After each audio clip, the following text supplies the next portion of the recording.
Hi friends, welcome to RS all-rounder. இன்றைக்கி நம்மளோட YouTube சேனலில் பாகற்காய் ஃப்ரை தாங்க செய்ய போகிறோம்.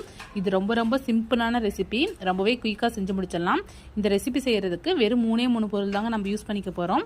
இதுக்கு தக்காளி வெங்காயம் எதுவுமே தேவையில்லை. ரொம்பவே சிம்பிளாக ரொம்பவே குயிக்காக செஞ்சு முடிச்சிடலாம். டேஸ்ட் ரொம்பவே சூப்பராக இருக்கும். இது எல்லா வெரைட்டி ரைஸ்க்குமே நம்ம சைடிஷாக யூஸ் பண்ணிக்கலாங்க.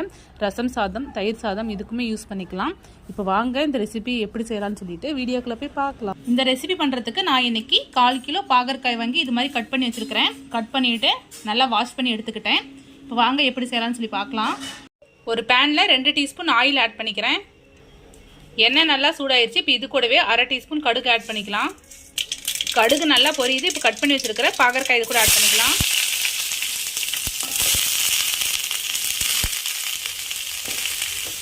நல்லா மிக்ஸ் பண்ணி விட்டுருங்க. இது மாதிரி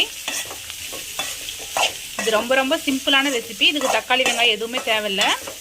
எண்ணெய் கடுகு ஆட் பண்ணிவிட்டு டைரெக்டாக நம்ம காயை ஆட் பண்ணிக்க வேண்டியதான். அடுப்பை நல்லா லோ ஃப்ளேம்லேயே வச்சுக்கிட்டு இந்த ஆயில்லையே ஒரு 5 நிமிஷம் நல்லா வேக வச்சு எடுத்துக்கோங்க. இதுக்கு தண்ணி எதுவுமே ஆட் பண்ண போகிறதில்ல. இந்த ஆயிலே தான் நம்ம குக் பண்ணி எடுத்துக்க போகிறோம். ஸோ அடுப்பு லோ ஃப்ளேம்லேயே வச்சுட்டு ஒரு 5 நிமிஷம் நல்லா குக் ஆகட்டும். அப்பப்போ கிளறி விட்டுக்கோங்க. இப்போ இது கூடவே கொஞ்சமாக உப்பு ஆட் பண்ணிக்கோங்க. உப்பு ஜாஸ்தி ஆட் பண்ணிட வேண்டாம். கொஞ்சமாக மட்டும் உப்பு ஆட் பண்ணிவிட்டு நல்லா மிக்ஸ் பண்ணி விட்டுடலாம்.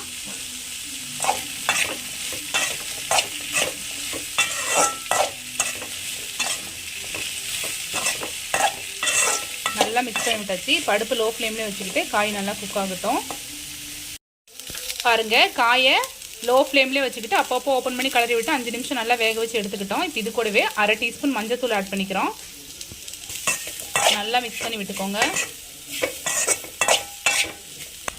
மஞ்சத்தூள் ஆட் பண்ணிவிட்டு நல்லா மிக்ஸ் பண்ணி விட்டுட்டு காய் நல்லா வேக வச்சு எடுத்துக்கோங்க.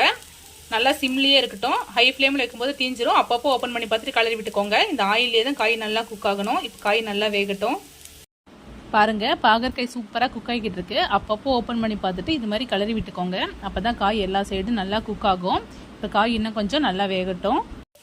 பாருங்கள், பாகற்காய் சூப்பராக வெந்துருச்சு. இப்போ நான் கொஞ்சமாக ஆயில் ஆட் பண்ணிக்கிறேன். லைட்டாக உப்பு ஆட் பண்ணிக்கிறேன். 1/2 டீஸ்பூன் தனி மிளகாய் தூள் ஆட் பண்ணிக்கிறேன்.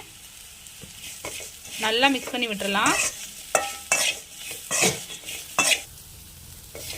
நல்லா மிக்ஸ் பண்ணியாச்சு. நான் தனி மிளகாய் தூள் மட்டும்தான் ஆட் பண்ணிக்கிட்டேன். உங்களுக்கு வேணா நீங்கள் கொஞ்சமாக கறி மசாலா கூட ஆட் பண்ணிக்கோங்க. அவ்வளோதான் ஃப்ரெண்ட்ஸ், நம்மளோட பாகற்காய் ஃப்ரை சூப்பராக ரெடி ஆயிடுச்சு. இது எல்லா வெரைட்டி ரைஸ்க்குமே சூப்பராக இருக்கும். சாதம் சூடாக இருக்கும்போது அது கூடவே ஆட் பண்ணி சாப்பிட்லாம். ரொம்ப சிம்பிளான ரெசிபி. இதுக்கு நம்ம ஆட் பண்ணுறது வெறும் 3 பொருள் தாங்க. டேஸ்ட் ரொம்பவே சூப்பராக இருக்கும். ஸோ கண்டிப்பாக ட்ரை பண்ணி பாருங்கள். ரொம்ப சிம்பிளான ரெசிபி. ட்ரை பண்ணி பார்த்துட்டு எப்படி இருக்குன்னு சொல்லிட்டு மறக்காமல் கமெண்ட்டில் சொல்லுங்கள். இது மாதிரி simple recipes and lunch box recipe series நம்மளோட சேனலில் ரெகுலராக அப்லோட் பண்ணுவோம். இது மாதிரி வீடியோஸ் வேணும்னா நம்மளோட RS ஆல்ரவுண்டர் சேனல் மறக்காமல் சப்ஸ்கிரைப் பண்ணிக்கோங்க. இந்த வீடியோ உங்களுக்கு பிடிச்சிருந்தா லைக் பண்ணுங்கள், கமெண்ட் பண்ணுங்கள், மறக்காமல் உங்களோட ஃப்ரெண்ட்ஸ்க்கு ஷேர் பண்ணிக்கோங்க. Thank you friends. தேங்க்ஸ் ஃபார் வாட்சிங்.